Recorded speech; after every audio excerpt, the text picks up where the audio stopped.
anything like it, to see those Trump-Pence signs, a political rally on the lawn of the White House, and, of course, the lack of social distancing, the lack of mask wearing, and then the messaging, also extraordinary. The president coming close to his own record in terms of length and engaging in a very selective rewriting of history, a selective reading of recent history.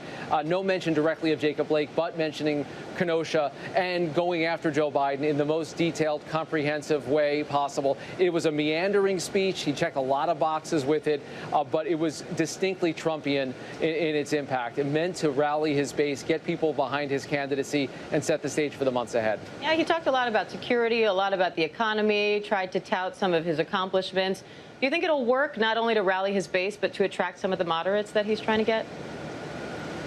This convention was not about undecided voters or even moderates. This was about bringing people back into his fold that were there already. Some of the soft Trump supporters, people that may have supported him 4 years ago, people that might be a little quieter about their support, to make them feel better about progress as he sees it, and also to scare them, frankly, about what Joe Biden's America would mean. Biden's point there that these things are happening in Trump's America, it makes for some pretty extraordinary pretzel logic on behalf of the president. He's depicting things that are happening on his watch in his America, but saying that there'll be more of that if Joe Biden wins.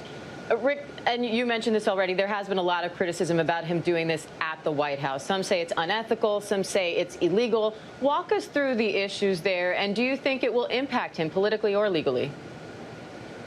Well, federal law is clear that you can't use taxpayer resources to support political candidates, and that includes White House employees. The president and vice president are exempt from that, but White House staffers are not. And the idea that this entire event could happen without taxpayer resources supporting it, it's unfathomable. So there's a very strong argument that what happened last night actually is illegal.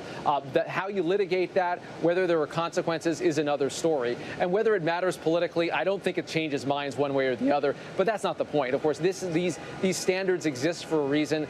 This is a law for a reason, to try to wall off politics from official duties. I can't imagine another president in American history, quite frankly, who would have even thought to do something like this, much less go off and pull it off.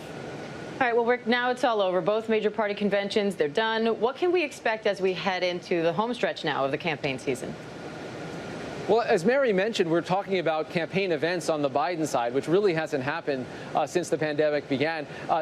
President Trump's in New Hampshire today. He's going to be out on the campaign trail in kind of a different fashion, mostly outdoor venues. How you adapt exactly to politics in the time of COVID, particularly when the White House, the president trying to convey that the crisis is over, and Joe Biden trying to convey very much the opposite message. So we've got about 4 weeks now before debate season, and it's going to be interesting to watch how the adjustments are made for both candidates, beginning to get out there a bit more now that the general election is officially upon us.